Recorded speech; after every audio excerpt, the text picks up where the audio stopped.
السلام علیکم ورحمۃ اللہ۔ چلیے آج سنتے ہیں کہ جنت میں سب سے آخری میں جانے والا کون شخص ہوگا۔ چلیے سنتے ہیں، بسم اللہ الرحمن الرحیم۔ حضرت عبداللہ بن مسعود رضی اللہ تعالیٰ عنہ کا بیان ہے کہ اللہ کے رسول صلی اللہ علیہ وآلہ وسلم نے ارشاد فرمایا کہ میں اس شخص کو اچھی طرح جانتا ہوں جو سب سے آخری میں دوزخ سے نکلے گا اور جنت میں جانے والوں میں سب سے آخری ہوگا۔ یہ شخص پیٹ کے بل گھسیٹتا ہوا دوزخ سے نکلے گا۔ پس حق تعالیٰ فرمائیں گے کہ جا جنت میں داخل ہو جا۔ وہ جنت کے پاس جائے گا تو اس کو ایسا معلوم ہوگا کہ بھری ہوئی ہے، کہیں جگہ نہیں۔ عرض کرے گا کہ اے رب، میں نے اسے بھری ہوئی پایا، جگہ تو نہیں، پھر اندر کیسے جاؤں؟ اللہ تعالیٰ فرمائیں گے کہ جا جنت میں داخل ہو جا، تجھے دنیا کے برابر جگہ دی گئی اور اسی قدر 10 گنا زمین اور دی۔ یہ سن کر وہ عرض کرے گا، کیا آپ مجھ سے مذاق فرماتے ہیں، حالانکہ آپ سب کے بادشاہ ہیں۔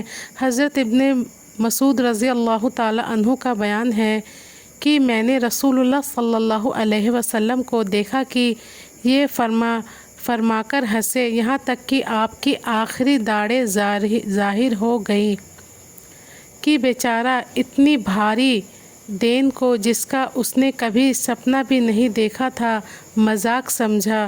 حضرت عبداللہ بن مسعود رضی اللہ تعالیٰ عنہ فرماتے ہیں کہ صحابہ کرام رضی اللہ تعالیٰ عنہم کے ماحول میں یہ بات کہی جایا کرتی تھی کہ یہ شخص سب سے کم درجے کا جنتی ہوگا جو سب سے آخر میں داخل ہوگا اور دنیا جیسی 10 گنی جگہ پا لی۔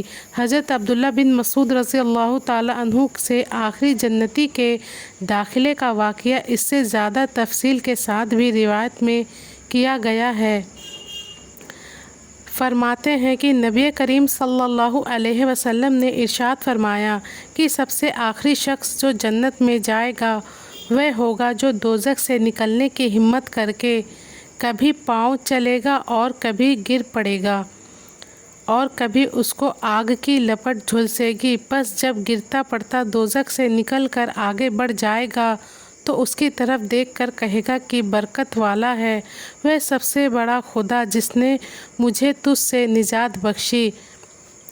سچ تو یہ ہے کہ اللہ تعالیٰ نے مجھے وہ نعمت دی ہے جو پہلے پچھلوں میں سے کسی کو بھی نہ دی۔ اس کے بعد ایک پیڑ کے قریب کر دیجئے تاکہ اس کا سایہ حاصل کروں اور پانی پیوں جو اس کے نیچے بہہ رہا ہے۔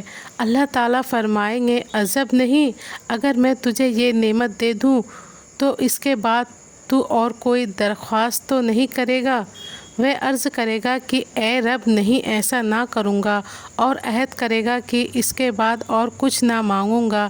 اللہ تعالیٰ اس کو مجبور سمجھے گا کہ اس وقت اس کی نیت یہی ہے، مگر نبھا نہ سکے گا کیونکہ اس کو وہ چیز نظر آئے گی جس کے بنا صبر ہی نہ کر سکے گا۔ چنانچہ اس کو پیڑ کے قریب کر دیا جائے گا، وہ اس کے سائے میں بیٹھے گا اور پانی پیے گا۔ اس کے بعد اس کی نظر کے سامنے دوسرا پیڑ بلند کر دیا جائے گا جو پہلے پیڑ سے بہت اچھا ہوگا۔ پس اس پر نظر پڑے گی تو عرض کرے گا، اے رب، مجھے اس کے نزدیک پہنچا دے تاکہ اس کے نیچے بہنے والا پانی پیوں اور اس کے سائے میں بیٹھوں اور اس کے علاوہ آپ سے کچھ نہ مانگوں گا۔ ارشاد ہوگا کہ اے ابن آدم، کیا تو نے مجھ سے عہد نہیں کیا تھا کہ اور کچھ نہ مانگوں گا؟ اور عجب نہیں، اگر میں تجھے اس کے قریب کر دوں تو پھر اور کچھ مانگنے لگے۔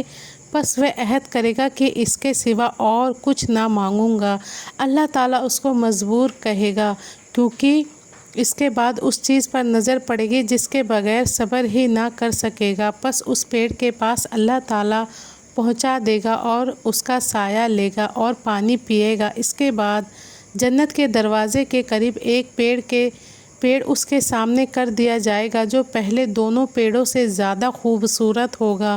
پس وہ عرض کرے گا کہ اے رب، مجھے اس پیڑ کے قریب پہنچا دیجئے تاکہ اس کا سایہ لے لوں اور پانی بھی پی لوں، اس کے سوا آپ سے کچھ نہ مانگوں گا۔ ارشاد ہوگا کہ اے ابن آدم، کیا تو نے مجھ سے پکا وعدہ نہ کیا تھا اور کچھ نہ مانگوں گا؟ عرض کرے گا بے شک اے رب، عہد کیا تھا، مگر اس بار اور سوال پورا کر دیجیے، اس کے سوا آپ سے کچھ نہ مانگوں گا۔ اور حق تعالیٰ اسے مجبور کہے گا، کیونکہ اسے وہ چیز نظر آئے گی جس کے بغیر صبر کر ہی نہ سکے گا۔ چنانچہ وہ پیڑ کے قریب کر دیا جائے گا۔ جب اس کے قریب ہو جائے گا تو جنتیوں کی آوازیں سنائی دے گی، پھر للچائے گا اور کہے گا اے رب، مجھے اس کے اندر پہنچا دیجیے۔ ارشاد ہوگا اے ابن آدم، تیرا سوال کرنا کسی طرح ختم بھی ہوگا، کیا تو اس سے راضی ہوگا کہ تجھے دنیا کے برابر اور دے دوں اور اس کے ساتھ اتنا ہی اور دے دوں؟ وہ عرض کرے گا آپ مجھ سے مذاق فرما رہے ہیں، حالانکہ آپ رب العالمین ہیں۔ اس واقعے کو بیان کرتے ہوئے حضرت ابن مسعود رضی اللہ تعالیٰ عنہ ہنسے اور حاضر لوگوں سے فرمایا کہ تم مجھ سے معلوم نہیں کرتے کہ میں کس لیے ہنسا؟ حاضر لوگوں نے عرض کیا فرمائیے آپ کیوں ہنسے؟ فرمایا کہ اسی طرح اللہ کے رسول صلی اللہ علیہ وآلہ وسلم اس حدیث کو بیان کر کے ہنسے تھے۔ صحابہ رضی اللہ تعالیٰ عنہم نے پوچھا اے اللہ کے رسول صلی اللہ علیہ وسلم، آپ کیوں ہنسے؟ فرمایا کہ اللہ کے ہنسنے پر مجھے ہنسی آ گئی۔ سبحان اللہ۔ جبکہ بندے نے کہا کیا آپ مجھ سے مذاق فرماتے ہیں حالانکہ آپ پوری دنیا کے رب ہیں؟ حق تعالیٰ فرمائیں گے میں تجھ سے مذاق نہیں کرتا بلکہ واقعی تجھے اتنا ہی دیا، میں جو بھی چاہوں اس پر قدرت رکھتا ہوں۔ یہ واقعہ قریب اسی طرح حضرت ابو ہریرہ رضی اللہ تعالیٰ عنہ اور حضرت ابو سعید خدری رضی اللہ تعالیٰ عنہما سے بھی روایت ہے۔ حضرت ابو ہریرہ رضی اللہ تعالیٰ عنہ کی روایت کے آخر میں کہ یہ وہ شخص بار بار اپنے عہد توڑ کر آخرکار جب جنت میں داخل ہو جائے گا تو اللہ تعالیٰ فرمائیں گے کہ جو تیری آرزو ہے لے لے۔ وہ آرزوئیں ظاہر کرتا جائے گا اور مراد پاتا جائے گا یہاں تک کہ اس کی آرزوئیں ختم ہو جائیں گی۔ اللہ تعالیٰ ارشاد فرمائیں گے کہ اور تمنا کر لے، دیکھ فلاں نعمت رہ گئی ہے، اس کی آرزو کر لے، اور فلاں چیز باقی ہے، اس کی تمنا کر لے۔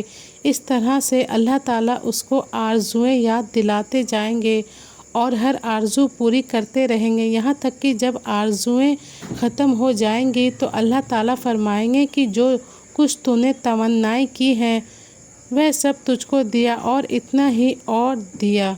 یہ پہلا والا واقعہ بخاری شریف سے لیا گیا تھا اور جو میں نے ابھی پڑھا یہ مشکوٰۃ شریف میں موجود ہے۔ تو ناظرین دعاؤں میں یاد رکھیں اور ملتے ہیں اگلی ویڈیو میں۔ السلام علیکم ورحمۃ اللہ۔